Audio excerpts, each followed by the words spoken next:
You ask Tiger to solve. This deals with linear equations with one unknown. The final result is r equals 3.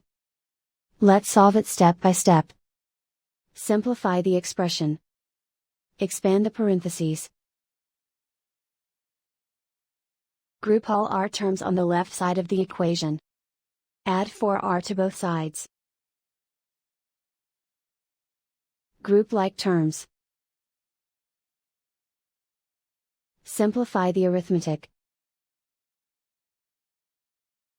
Group like terms. Simplify the arithmetic. Group all constants on the right side of the equation. Add 1 to both sides. Simplify the arithmetic.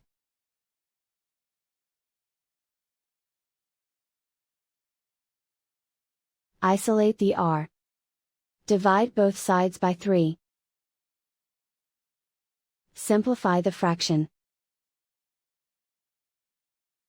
Find the greatest common factor of the numerator and denominator. Factor out and cancel the greatest common factor. And so the final result is r equals 3.